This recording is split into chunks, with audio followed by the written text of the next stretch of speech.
내가 주의 신을 떠나 어디로 가며 주의 앞에서 어디로 피하리이까. 내가 하늘에 올라갈지라도 거기 계시며 음부에 내 자리를 펼지라도 거기 계시니이다. 내가 새벽 날개를 치며 바다 끝에 가서 거할지라도 곧 거기서도 주의 손이 나를 인도하시며 주의 오른손이 나를 붙드시리이다.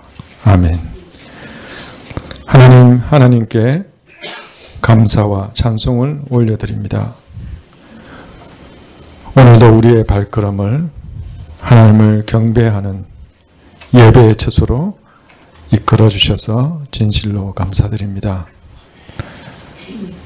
하나님, 높은 곳에서도 또 낮고 어두운 곳에서도 또 아주 멀리 떨어진 곳에서도 우리가 어떠한 상황과 위치에 있어서도 하나님의 손이 우리를 인도하시며 하나님의 오른손이 우리를 붙잡아 주심에 진실로 감사드립니다.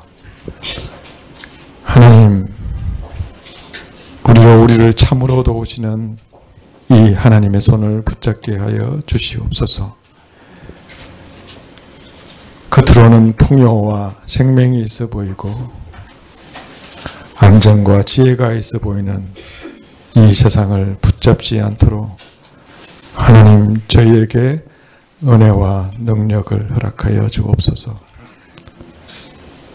하나님, 우리의 눈을 열어 참된 하나님을 보게 하시고 이 세상과 악한 영들의 실체를 명확하게 보고 깨달을 수 있도록 은혜를 베풀어 주옵소서. 하나님, 바깥으로 안으로 참으로 어려운 상황에 처한 이 나라를 위해 기도합니다. 요셉과 다니엘과 같은 하나님을 경외하는 지혜로운 자를 이 나라 가운데 허락하여 주시기를 간절히 구합니다.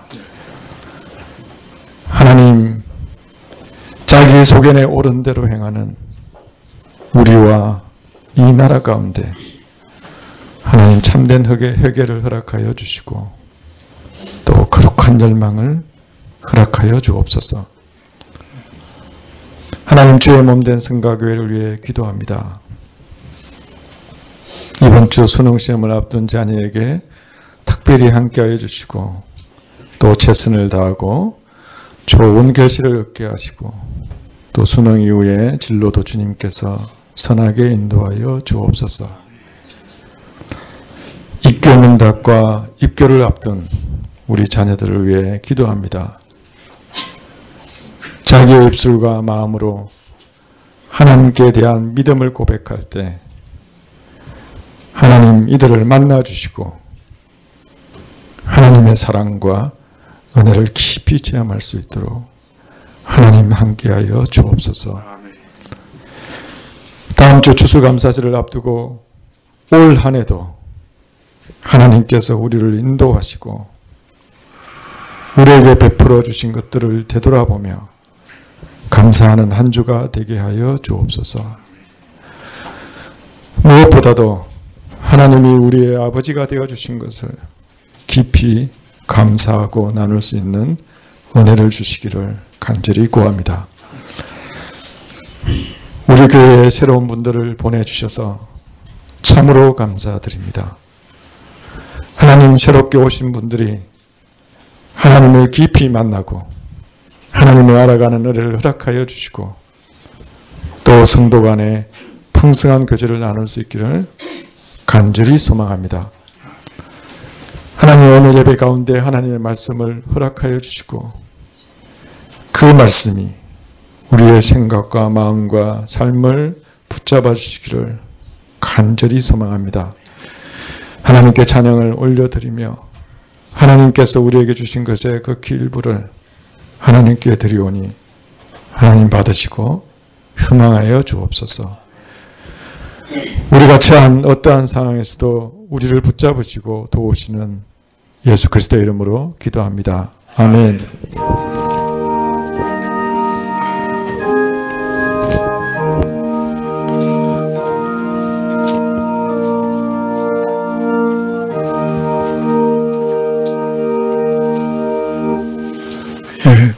조금 덥지 않으세요?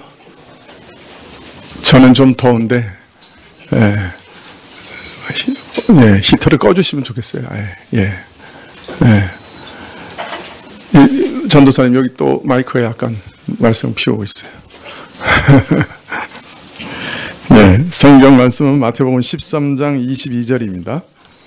13장 22절.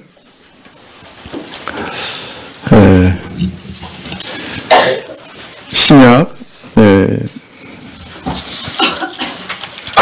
마태복음 13장 22절, 신약 21쪽인데요.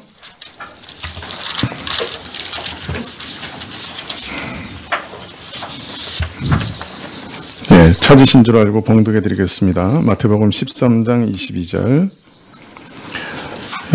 같이 떨기에 뿌리웠다는 것은 말씀을 드러나 세상의 염려와 체리의 유혹에 말씀이 막혀 결실치 못하는 자요. 네.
아멘. 예.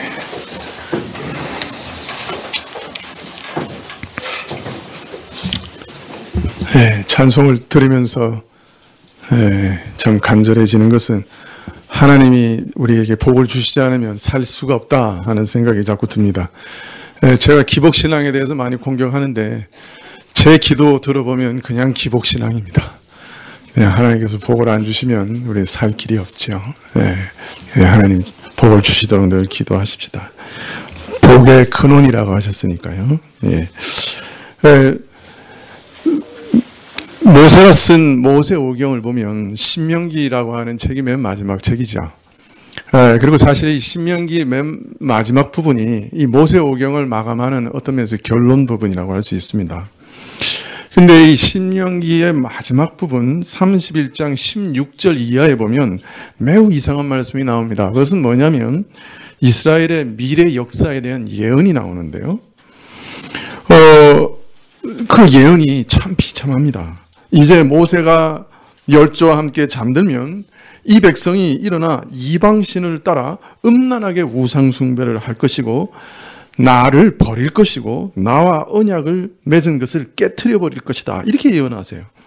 그리고 이때 내가 그 배역한 이스라엘, 약속을 어긴 백성에게 진노하여 그들을 버리고 그들에게서 내 얼굴을 숨길 것이며 저들을 돌이키기 위하여 많은 재앙과 환난을 저들에게 내릴 것이나 끝내 저들은 회개하지 않고 이방에 사로잡혀 가게 될 것이다. 그렇게 말씀하고 있습니다. 그리고 이러한 일들이 반드시 일어날 것을 알리시되 노래를 지어 이스라엘에게 가르치십니다. 그 노래라고 하는 건 오랫동안 기억이 남고, 그죠? 계속해서 이어지는 것이죠. 그래서 아예 노래까지 지어가지고 너희가 이런 운명 가운데 이렇게 멸망하고 말 것이다 라고 확증하여 가르치십니다. 그 노래가 신명기 32장에 기록되어 있죠. 하나님께서 어떻게 이렇게 이스라엘의 실패를 확언하실 수가 있는가? 이에 대해서 신명기 31장 21절에 말씀하시기를 나는 내가 맹세한 땅으로 그들을 인도하여 드리기 전 오늘날에도 나는 그들의 상상하는 바를 아노라. 우리말 성경에는 이 상상하는 바 이렇게 되어 있습니다. 그런데 여기 원래 원어는 요제르란 말인데요. 이 말은 체질이란 말입니다. 너희 체질을 안다. 너희 성품과 기질을 안다. 쉽게 말하면 그들이 생겨먹은 꼬라지라. 네, 제 말이 좀 너무 과격한가요? 하여튼 그 생겨먹은 걸 안다. 그 말입니다. 하나님께서는 이들이 약속의 땅에 들어가기 전에 이미 본성을 다 아시기 때문에, 체질을 아시기 때문에 이들이 아무리 내가 율법을 지키겠습니다라고 결단하고 고백하고 결심했지만 그러나 그 율법 어길 것이다. 그 말씀을 어길 것이다. 확신하셨어요. 그리고 이걸 보증하기 위해서 노래까지 지어가지고 알리셨습니다. 그래서 훗날의 증거로 삼으셨던 거예요. 자, 그러면 이렇게 어차피 망할 건데 왜 하나님께서 이런 말씀을 하시는 걸까요?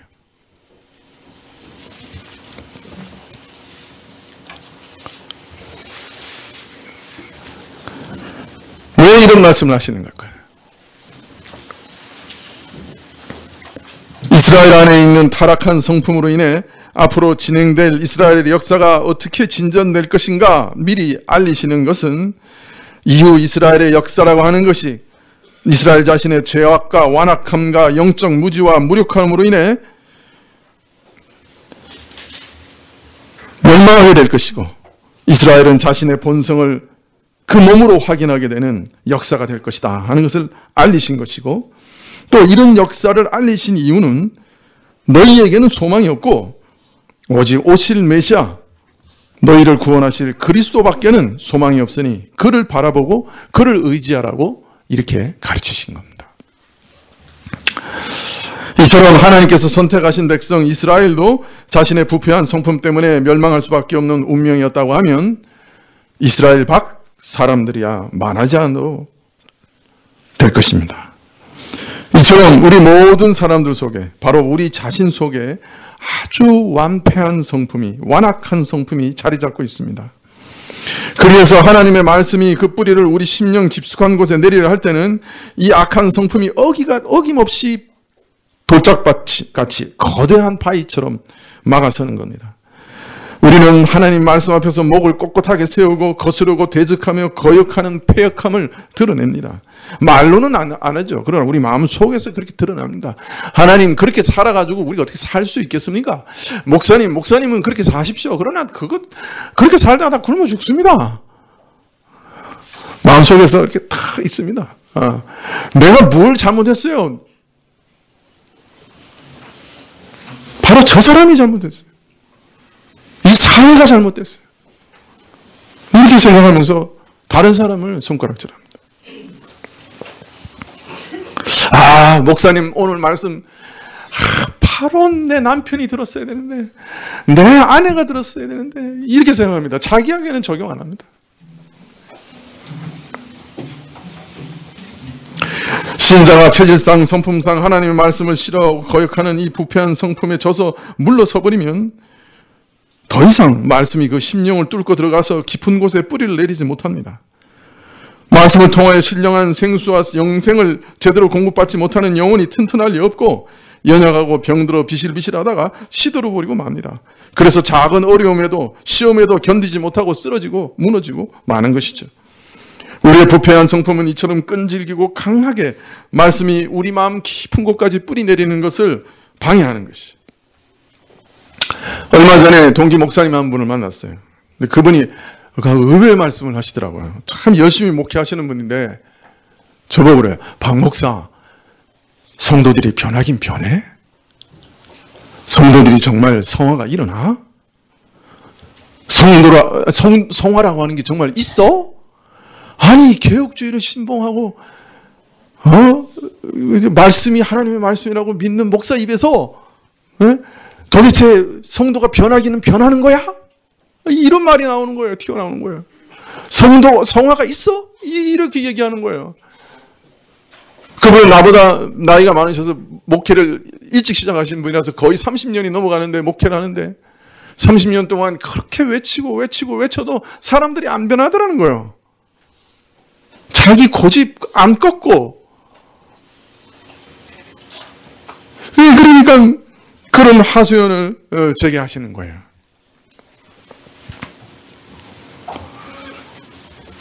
이처럼 성도들이 참 변하지 않지요. 예.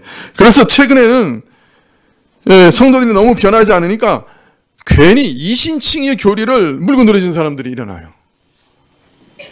우리 구원이 오직 믿음으로만 되고 우리 바깥에서 예수님께서 이루신 일로만 되는 것이고 우리 안에 어떤 선행이나 어떤 것과도 관계없다. 오직 예수님의 은혜로만 우리는 구원을 얻는다.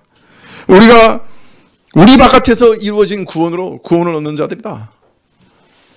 예수님의 은혜를 믿으면 바로 우리는 우리 행위와 관계없이 의로운 사람이 된다. 이렇게 가르치니까 행위와 상관없이 그냥 의롭다함을 얻는다고 가르치니 성도들의 변화가 없는 거 아니냐? 행위가 구원과 어떤 관계가 있다고 해야 사람들이 좀 변화될 거 아니냐? 그래서 천주교의 교리로 다시 돌아가는 사람들이 개신교 안에도 일어나고 있는 거예요, 지금.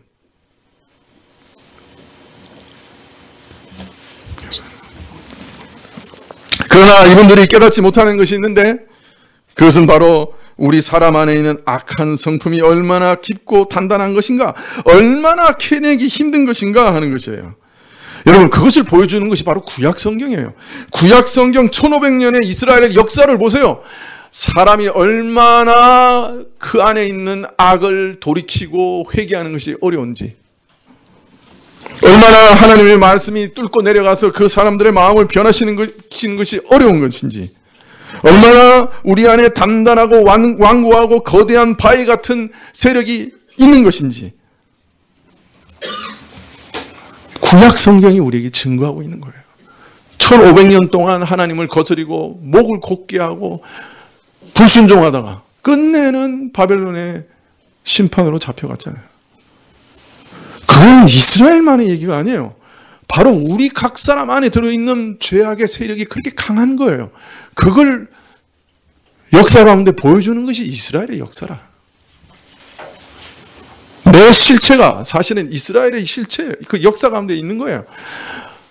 10가지 재앙을 애굽에 내리시는 걸 봤어요. 홍해가 갈라지는 걸 봤어요. 하늘에서 만나가 내리는 기적을 봤어요. 그런데 40년 동안 이스라엘은 불신앙해서 광야에서 쓰러져 죽었어요. 그게 우리예요. 그만큼 완악한 게 우리예요. 처음에 이스라엘 구약 성경을 읽을 때는 참 이스라엘 백성들 완악하기도 하다. 그런 기적을 맛보고 어떻게 이렇게 하나님을 불신하나. 한 3, 40년 신앙생활 하다 보니까 제가 느끼겠어요. 내가 그 이스라엘의 광야에 있었던 이스라엘 백성이구나. 나구나, 나.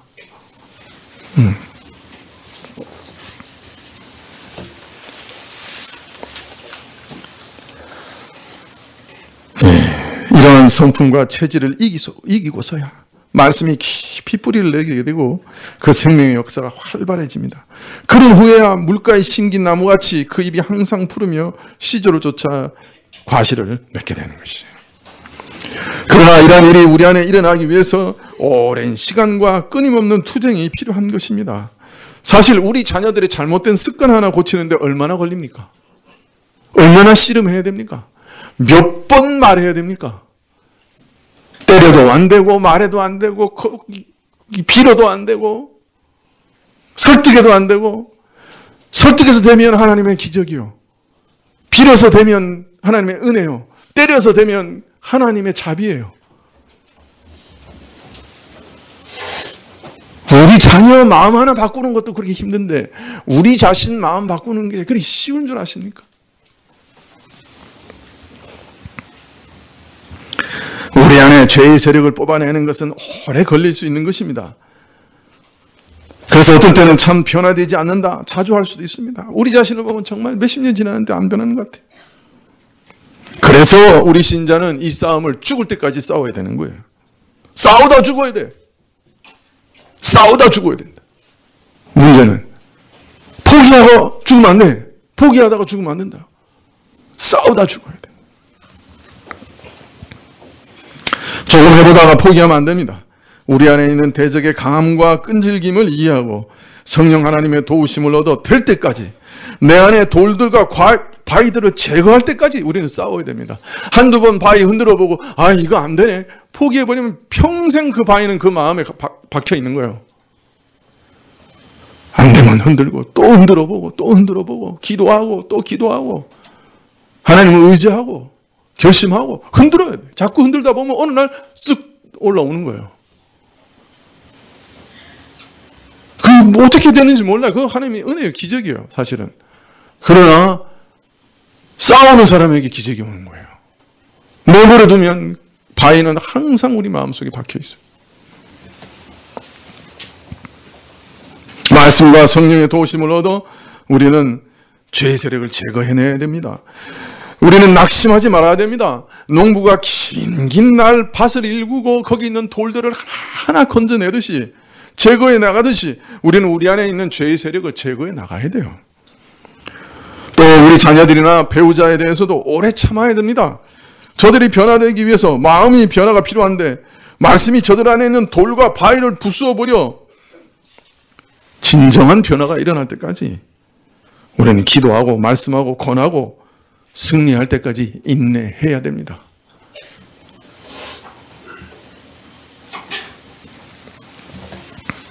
자, 그런데 말씀의 역사를 방해하는 세력은 복음에 대해 무관심하고 무감각한 길가와 같은 마음이나 우리 안에 바위 같은 옛사람의 악한 성품, 돌짝박 같은 것만 있는 것이 아닙니다. 말씀을 방해하는 것이 또 있다고 말씀하시는데 오늘 말씀하시기를 그것은 가시떨기라 이렇게 얘기하십니다.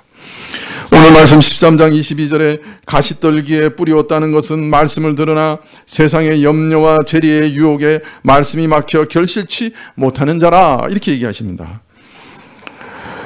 가시떨기에 떨어진 씨의 비유를 설명하신 것입니다.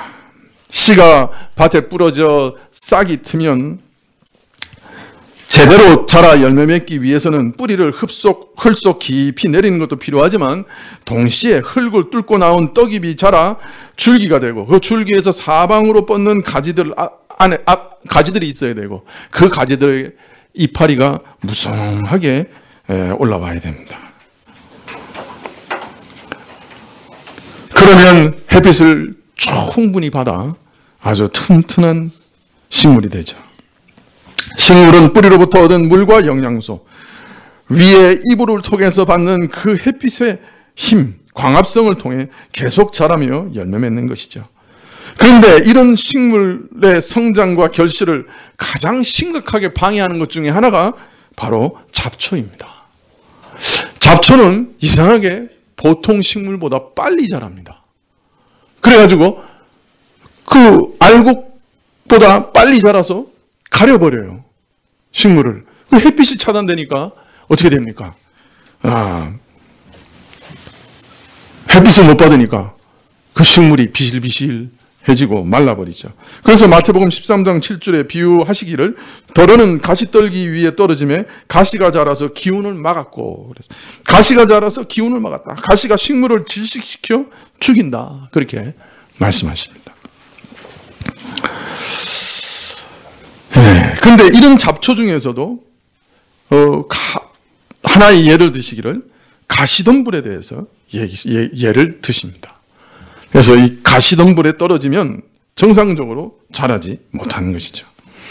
자, 그런데 이 가시떨기가 뭐냐 하는 것을 오늘 22절에 설명해 주시는 거예요. 가시떨기에 뿌리였다는 것은 말씀을 들으나 세상의 염려와 재리의 유혹에 말씀이 막혀 결실치 못하는 것이다.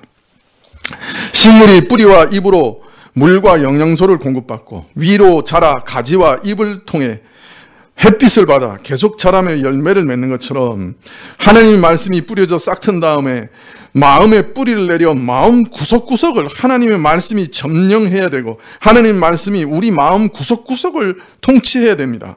다음에 위를 향하여 높이 자라며 사방으로 삶의 모든 영역 속에 우리 삶의 모든 생활 속에 우리 말 속에 우리의 눈빛 속에 우리의 행동 속에 우리의 결심 속에 하나님 말씀이 점점 넓게 확장되어 가야 됩니다. 위로 자라나야 됩니다.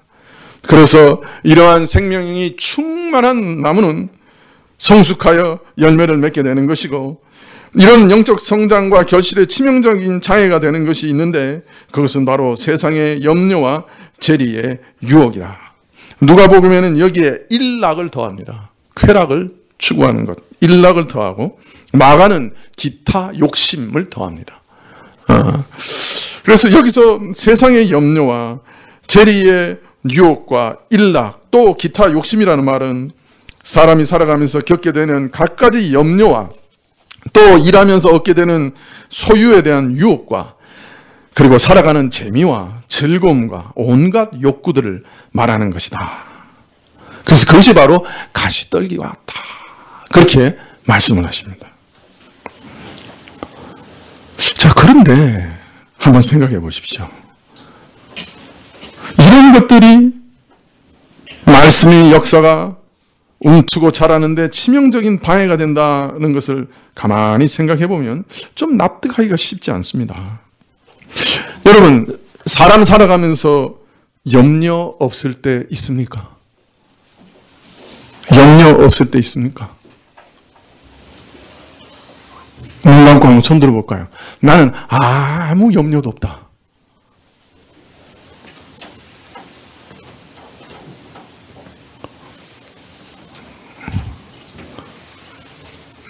네, 이럴 줄 알았습니다. 열심히 일하면서 재산을 모으겠다, 부자가 되지 않겠다 생각하지 않는 사람 어디 있습니까? 여러분, 나는 부자 안 되겠다.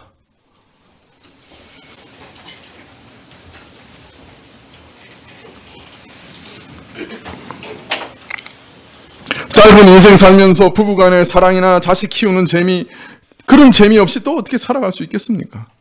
이 땅의 것에 대한 온갖 욕구 없이 어떻게 살아갈 수 있겠습니까?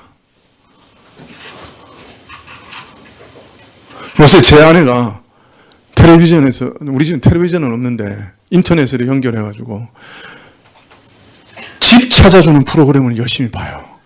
여러분 그런 거 있는지 모르시죠? 집 찾아주는 프로그램이 있어요. 거기 보니까 갖가지 이제 집이 나오는 거예요. 그 아내가 거기 쏙 빠졌어요. 그러면서 내가 생각했던 창문의 모양이 나오는 집이 있더라 막 이러면서 막 그러는 거예요. 아유, 말씀 얘기할 때는 전부 그냥 이러고 있더니 딴 얘기하니까 막 눈이 막. 제가 알았어요. 아내가 집에 대한 욕심이 있었구나. 그동안 숨겨져 있었던 거죠.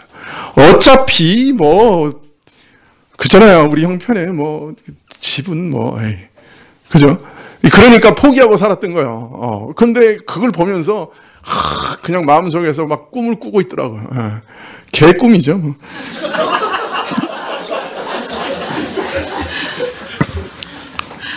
그나저나 우리가 그런 욕심 없이 그렇게 살 수 있나요? 욕구 없이 살 수 있나요?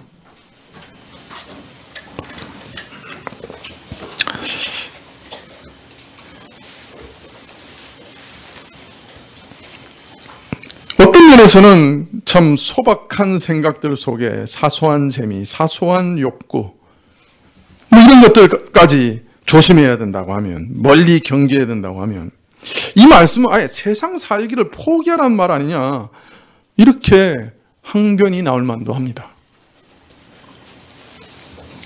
자, 그러나 실제로 세상을 살아가면서 믿음을 지키려고 애쓰다가 보면 참 하나님이 하신, 그 예수님이 하신 이 말씀이 옳다고 수긍할 때가 있습니다. 사실 소박한 소망이라고 얘기했습니다만은 이 현실 속에 이 작은 소망을 꿈꾸는 것이 얼마나 힘든 일입니까?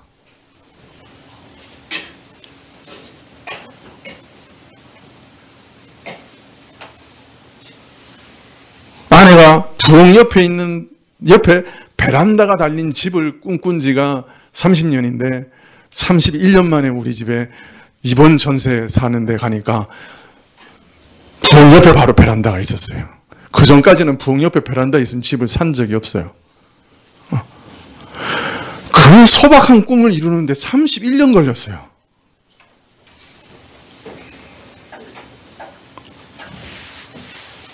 다음번에 이사할 때는 또 없어질 수도 있어요. 전세 만기가 이제 얼마 안 남았는데, 1년 남았는데, 다음번에 이사할 때는 없어질 수도 있지만은, 여러분, 사실 소박한 소망이라고 하지만, 현실 속에서 이 작은 꿈을 이루는 건 참 힘든 일이에요. 또 그것을 위해서 요구되는 것이 얼마나 많아요. 어떤 희생들이 따르는지 우리는 점점 알잖아요. 그래서 세상에서 믿음의 순결을 지키며 살아가는 것이 참으로 쉽지 않다는 것을 우리는 몸으로 지금 확인하고 있잖아요. 소박한 소망이라고요? 그거 이루는데도 세상은 어마어마한 걸 요구해요, 우리한테.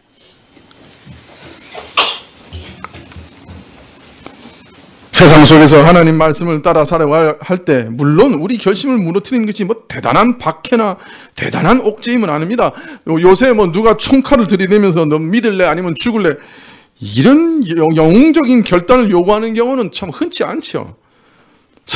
그러나 살아가면서 느끼게 되는 이런저런 사소한 염려와 걱정이 우리 믿음을 야금야금 갉아먹어서 어느 순간에 우리 믿음을 무너뜨리는 거예요. 요즘 직장 구하기 어려운 때 신자로서 지켜야 할 이런저런 원칙을 지키려고 하다가 아예 직업을 포기할 형편이라 머리를 싸매고 고민하시는 분들도 자주 봅니다. 장사를 하면서 주일에 문을 열어야 말 것이냐, 열 것이냐 말 것이냐, 아니면 직장 상사가 주일마다 불러내는데 그것에 응해야 되느냐 말아야 되느냐, 이런 일들은 형편에 따라서는 신자의 양심을 짓누르고 무너뜨리는 그런 염려와 근심거리가 될 수 있습니다. 경제가 어려워지면서 부쩍 상사로부터 양심을 묻지 말고 매상을 올리라는 요구를 받거나 무슨 수술을 써서라도 일을 해내라는 회사의 방침 앞에서 양심과 심지어 믿음마저 무너지는 경험이 없는 직장인은 거의 없을 겁니다. 이런저런 염려 많습니다만 그 중에 가장 참 어려운 것이 바로 자식에 대한 염려가 아닌가 그런 생각이 듭니다. 우리 결심과 믿음이 자식을 걱정하는 그 염려 때문에 약하여지고 무너지는 경우가 가장 흔할 것입니다. 자식이 어려움을 당하거나 위험을 당하면 물불을 가리지 않는 부모의 심정이 때로는 믿음의 치명적인 방해가 되는 것이죠. 대학 입시가 바로 코앞인데 교회 가겠다고 따라 나서는 아이를 보면 격려를 해야 되나 만류를 해야 되나 고민되지 않습니까?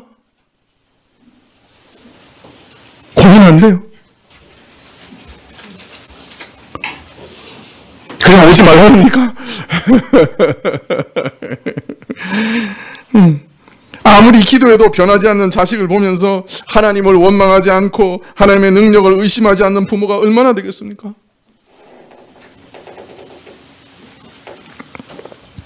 이런 생활 속의 염려들을 우리가 매 순간, 정말 매 순간 하나님께 맡기며 살아가는 법을 배우지 못하면 매 순간 아주 작은 근심과 염려라도 하나님 맡으십시오. 저는 사실 이거 감당하지 못합니다. 제게는 이거 할 능력 없습니다. 하나님 맡으시고 하나님께서 하십시오. 이제 하나님의 일을 되게 해주십시오. 맡기지 않으면 우리 믿음은 이 근심들로 인해 야금야금 갉아먹힙니다.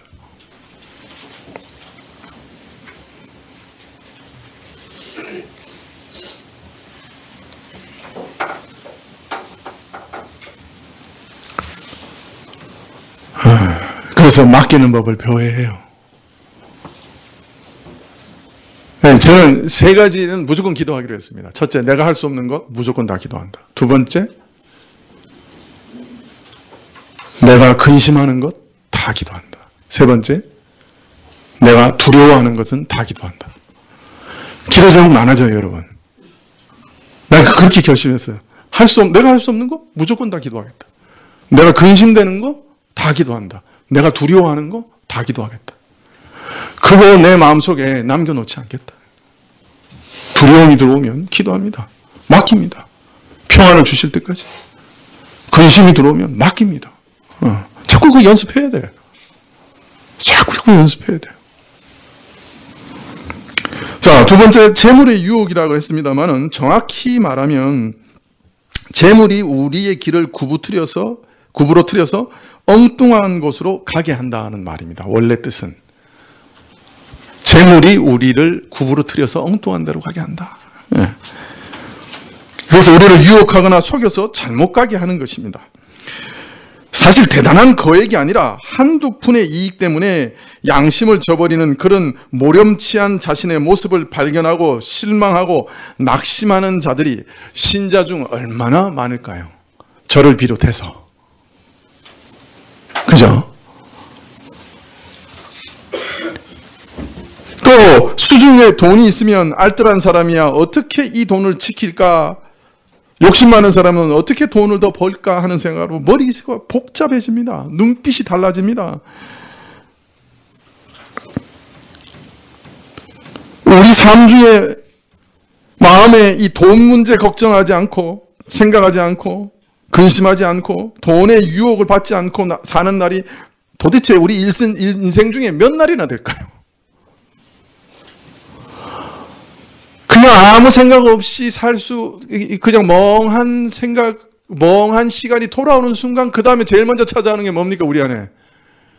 돈 걱정이에요. 얼마 남았는데 세금은 언제 나올 건데 그죠? 아닙니까? 아니 은퇴는 얼마 남았는데 뭘 먹고 사나?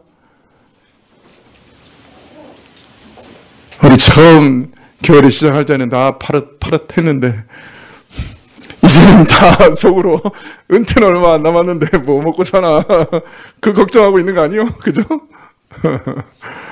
자식 결혼은 뭘로 시키지? 아이고 설교를 잘못하고 있어요. 또 걱정 근심을 막 쏟아붓고 있어.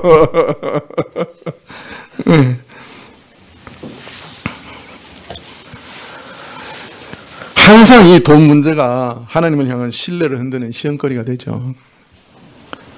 내가 원하는 만큼 주시지 않는다고 하나님을 원망하는 불평거리가 되죠. 예수님께서 우리에게 오직 일용할 것을 구하라 하신 데는 여러 가지 깊은 뜻이 있을 것입니다만은 특히 항상 돈을 따라서 움직이는 우리의 이런 마음을 경계하시는 뜻이 아닌가 생각이 듭니다. 물론 직업 자체가 돈을 쓰고 관리하는 그런 분들이 있습니다. 기업을 경영하는 분들은, 경제를 관리하는 분들은 이 돈을 관리하는 것이 직업이죠. 만일 이런 사람이 아니라면 너무 궁핍해서 고통당하지 않을 정도면 족한 줄 아는, 먹을 것과 입을 것이 있으면 족한 줄 아는 그런 자세가 우리에게 필요하지 않는가 생각이 듭니다. 사실 우리가 꼭 필요한 돈 이상의 돈이 우리에게 주어지면 우리 그 다 어디에 씁니까? 그런 돈이 아직 주어져 본 적이 없어서 잘 모르시겠다고요. 여윳돈 생기면 우리 다 뭐에 씁니까? 목사님 교회 헌금합니다. 거짓말 하지 마세요. 여행 가죠.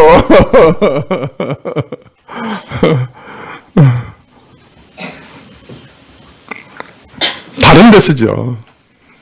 사실 거의 여윳돈 생기면 죄 짓는 데 쓰기 쉬워요. 그래서 자신은 물론이요, 다른 사람까지 망치는 것 우리가 많이 보지 않습니까? 어느 시대나 그렇지 않은 때가 없었습니다만은 특히 지금 시대는 돈이 최고의 관심이요, 재물에 눈이 멀어 염치와 양심을 묻지 않는 시대인 만큼 이런 세상을 살아가는 신자들에게 있어서 돈 문제 앞에서 믿음을 지키는 것은 참 힘겨운 시대라 그렇게 여겨집니다. 그러나 여러분, 하나님께서 여호와 이레의 하나님인 걸 우리는 늘 믿고 가셔야 합니다. 지금은 당장 주판 두들겨서 계산 안 나와도 하나님 여호와 이레의 하나님이십니다. 저는 정말 목회를 시작하면서 여호와 이레의 하나님이신 줄 제가 정말 압니다. 미리 주시는 분이더라고요. 걱정하지 않아도 어떻게든 채워주시는 분이 하나님이시더라고요. 문제는 미리 주시고 많이 주시면 그 다음에 꼭 누가 달라고 손 벌리고 오더라고요. 내 손에 있는 건 별로 없어요. 재밌는 건 근데 미리 주셔요. 미리 주시는 하나님이시더라고요. 여러분, 하나님을 믿으십시오. 돈을 믿지 마십시오. 돈 은행에 쌓아놔도요, 못 꺼내서 쓸 수도 없을 때도 있습니다.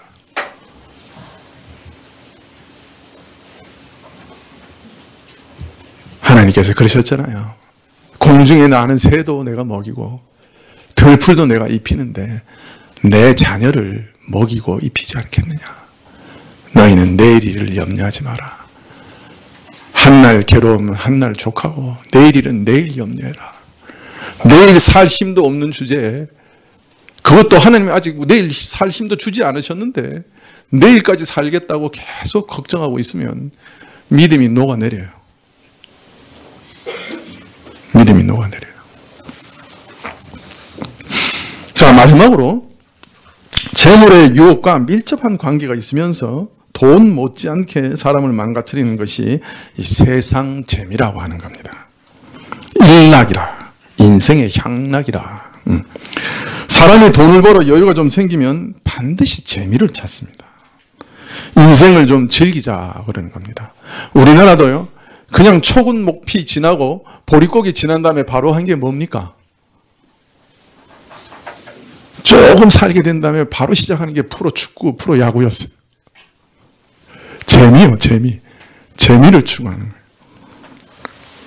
김영삼 대통령 이후 문민정부가 들어서서 제일 첫 마디가 삶의 질을 높여라 이렇게 얘기했어요. 삶의 질을 높이는데 그 삶의 질을 높인다는 게 뭐예요? 잘 먹고 잘 살고 재미있게 살자는 거예요. 그 다음부터 사람들이 막 여행 다니기 시작하고 뭐 그죠? 프로야구, 프로축구, 뭐 재밌는 거 격투기 뭐 그 다음부터 유럽의 축구까지 중계하기 시작했어요. 참 목사님들 중에 주일 새벽에 유럽 축구 보는 사람도 있대. 참 그 체력이 대단해. 체력이 대단해. 어떻게 주일을 버티는지 모르겠어요. 예. 이거 비밀인데 내가 갑자기 토설해. 이거 큰일 났네. 비밀인데. 예.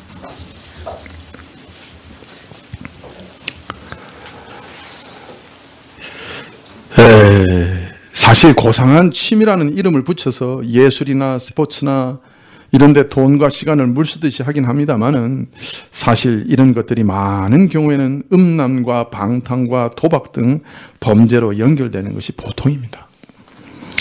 그런데 이 재미라는 것이요, 사실 술이나 담배나 마약보다 더 중독성이 강해요. 아마 제일 하기 싫은 게 뭐냐고 학생들에게 물어보면 학생들은 뭐라고 대답할까요? 네?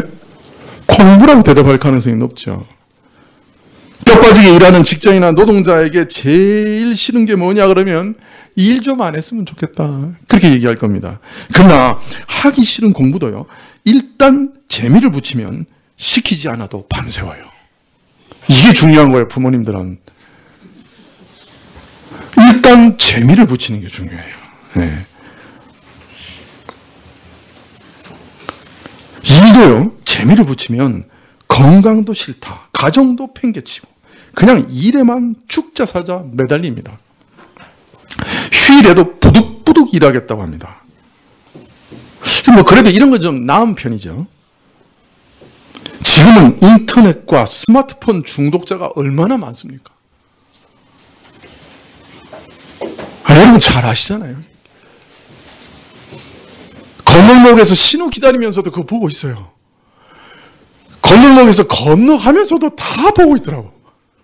차가 오는지 안 오는지 상관없이. 뭘 보는지 모르겠어요. 참 궁금한데 좀 가르쳐주세요. 나중에 뭘 보는지 나도 좀 보게. 뭐가 그리 재밌어요. 인터넷에 중독돼 있고 스마트폰에 중독돼 있고 드라마에 중독돼 있고 그 사람들 얼마나 많겠어요. 게임에 중독돼가지고 공부를 팽개치는 애들 때문에 주부들이 들고 일어나서 심야 게임 금지법을 만들었어요. 이 게임 중독이라고 하는 것은 흔히 범죄로 이어지고 심지어 임산부가 게임에 몰입하다가 양수가 터져 애가 나오는 줄도 모르고 게임에 매달린 적도 있어요. 야, 이거는 좀 웃을 수 있는데 그 다음은 갓난아기를 방치해서 영양실조로 굶어 죽게 한 일도 있었어요. 이런 모습을 보면 지금 시대가 얼마나 깊이 재미와 쾌락에 빠져 있는지, 이 재미의 중독성이 사람들을 얼마나 엉뚱한 길로 몰고 가고 있는지 정상에서 벗어난 미치광이 아닌가 그런 생각이 들 정도라고요.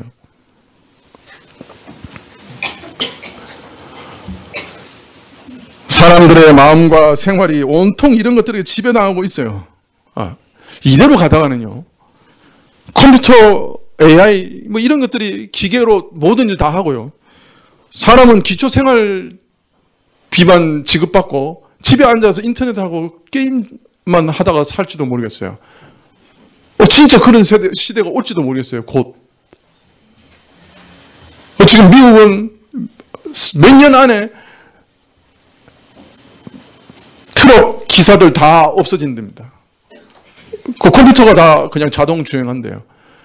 그게 없어지면 350만이 실직하고 그 주변에 그 사람들을 이렇게 뭐라 합니까? 도와주던, 그러니까 뭐 주변에 있는 뭐 슈퍼마켓 뭐 그런 거 있잖아요. 거기서 그 사람들하고 먹고 사는 사람 합치면 700만이 실직한대. 5년 내에 700만이 실직할 가능성이 있대. 그래서 지금 중국의 무슨 대통령 후보 중에 그 중국 사람 한 사람은 모든 18세 이상 사람들에게 $1,000씩 주자 이렇게 지금 주장하고 있잖아요.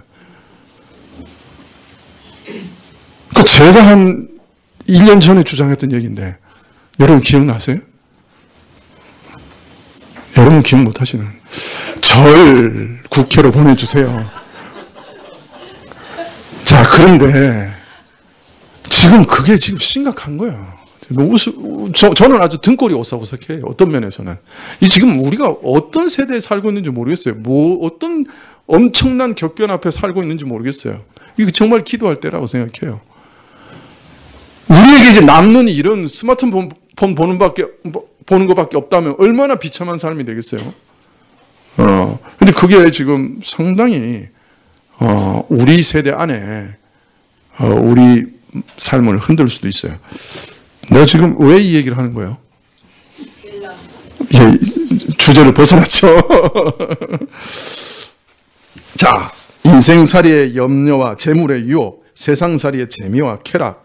언뜻 세상을 살아가자면 불가피하게 받아들일 수밖에 없는 지극히 정상적인 모습이라고 생각될지 모르지만 이것이 절제, 이 모든 것이 다 아무리 좋은 것이고 아무리 일상적이고 아무리 우리와 가까이 있는 것이라고 해도, 이게 당연한 것이라고 해도 반드시 절제돼야 돼요.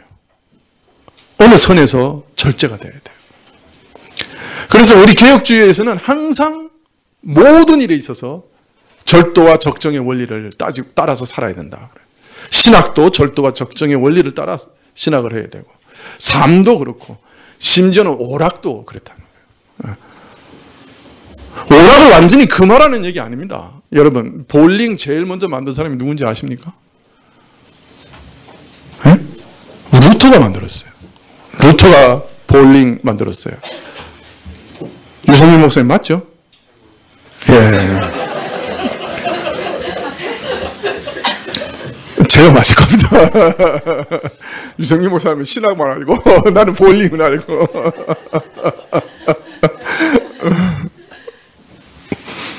여러분, 어떤 면에서 우리가 오락을 즐기는 건 정상적인 거예요.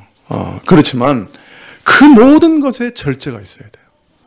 우리가 정하고 내가 오락을 지배해야지 오락이 나를 지배하는 순간에 이러면 안 되는 거예요.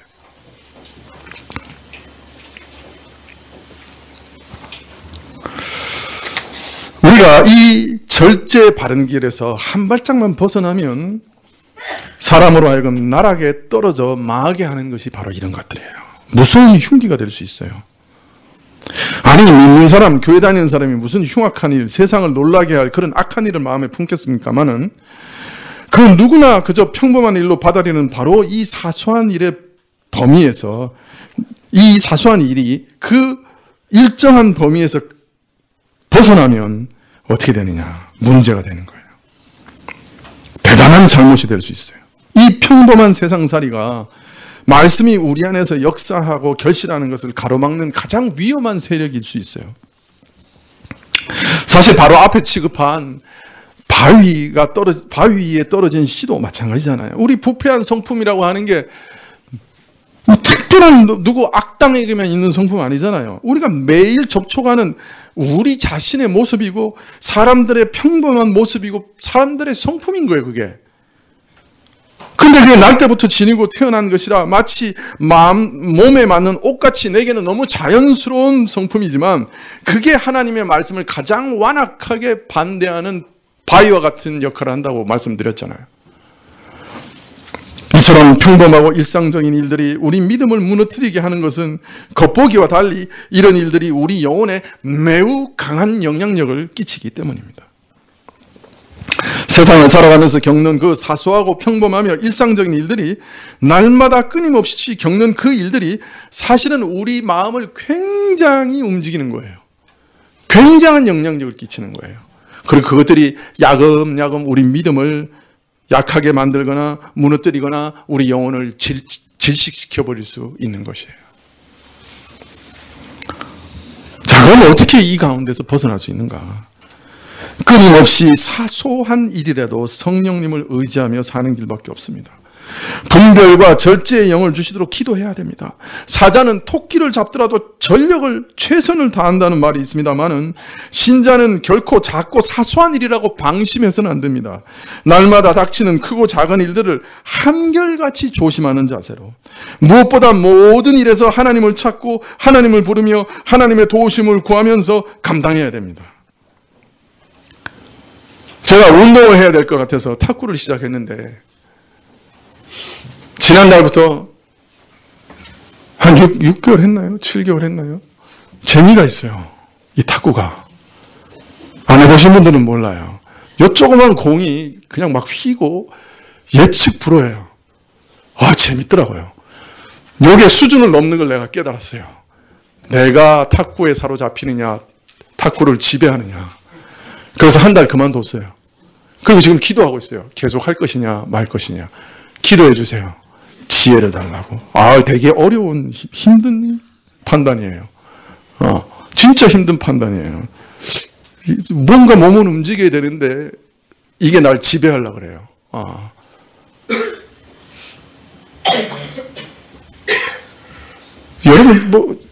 여러분은 이런 거 없죠? 예. 사실, 우리 믿음을 무너뜨리는 것은 대단한 일이 아니라 사소한 일상생활에 한두 가지 하나씩 우리 마음을 점령해 나가는 이 세상 재미입니다. 거꾸로 우리는 믿음으로 이 모든 것들을 하나하나 이겨나가고 절제하고 내가 핸들링할 수 있도록 만들어야 됩니다. 그런데 참 이게 절제와 중독의 사이가 아슬아슬해요. 항상. 그래서 어려운 거예요. 여러분, 병법서에서 제일 경계하는 게 뭡니까? 상대방을 얕보와 자만하는 겁니다. 신자는 그 어떤 것도 얕보고 자만하면 안 돼요. 뭐 이것쯤이야. 뭐 이게 뭘 그렇게 큰 문제가 되겠어? 그런데 바로 그것이 우리를 사로잡아서 믿음을 무너뜨릴 수 있는 거예요. 왜 이런 것들이 문제가 되느냐? 제일 문제가 되는 것은 이것들이 하나님과의 깊고 긴밀한 교통을 방해하기 때문입니다. 하나님의 사랑을 깊이 누리고 그 안에서 즐거워하는 것을 방해합니다. 하나님을 신뢰하고 하나님과 즐겁게 동행하는 것들을 이것들이 방해하는 거예요. 세상 금심, 돈의 욕심, 세상의 쾌락, 즐거움 이런 것들이 이런 하나님과의 교통과 동행을 방해하기 때문에 이것이 가장 문제가 되는 거예요. 어느 날 보면 이렇게 하고 있어요. 아유, 내가 이거 없이는 어떻게 살지? 삶에 재미가 없네. 아니, 내가 이거 골프 없으면 내가 무슨 재미로 사나? 고스톱 없으면 내가 무슨 재미로 사나? 이래 돼버린다고요. 그럼 그게 우상숭배가 되는 거예요, 벌써.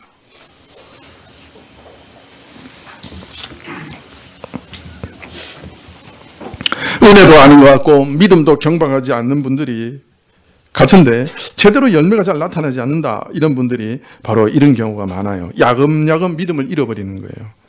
하지만 반대로 작은 일까지 날마다 하나님의 도우심을 구하며 은혜로 감당하면 절제와 분별의 영을 달라고 기도하며 하나님께 앞날을 맡기며 그리고 근심을 맡기며 나아가며 성령께서 우리를 도우신다면 우리는 무럭무럭 자라날 수가 있는 것입니다. 절대로 쉬운 일 아닙니다. 늘 깨어 있어야 합니다. 항상 하나님과 교통하는 것이 습관되어야 합니다. 중독되면 우상숭배를 하는 겁니다. 이거 없이 내가 어떻게 살지 하는 순간에 그 조그만 것이 하나님의 보좌에 앉게 되는 겁니다. 여러분, 그것을 용납하지 마십시오. 기도하시겠습니다.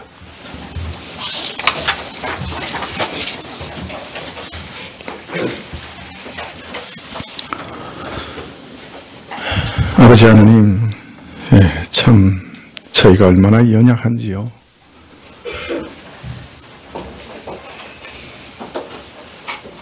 설교하는 자도 이 문제에 완전하지 않지 않습니까?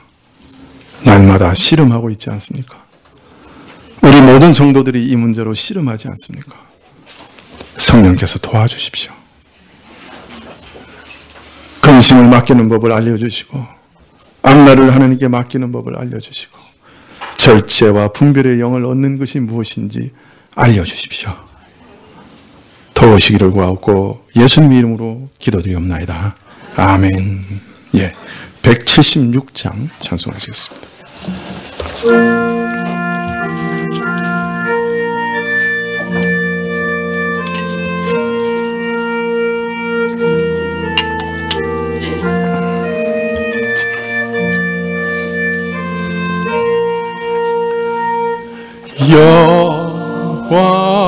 여호와로신 주 성령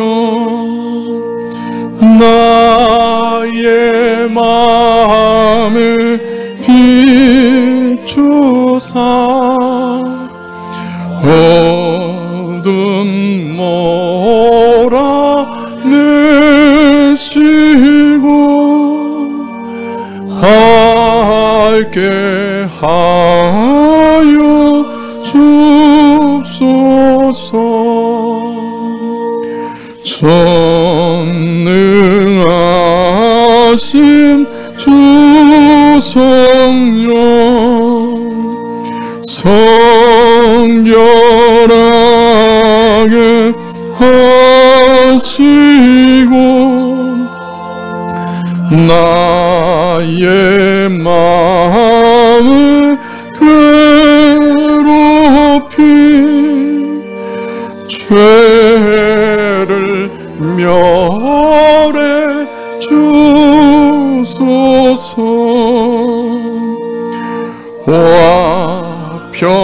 화평하신 주 성령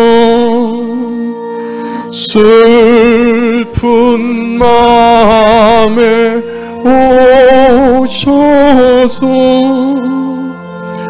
온갖 괴로움 없애고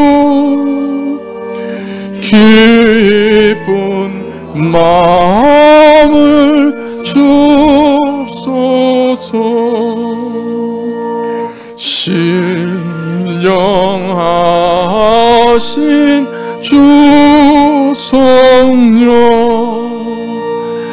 나의 맘에 계시사 망령된 일 고치고 홀로 주관하옵소서.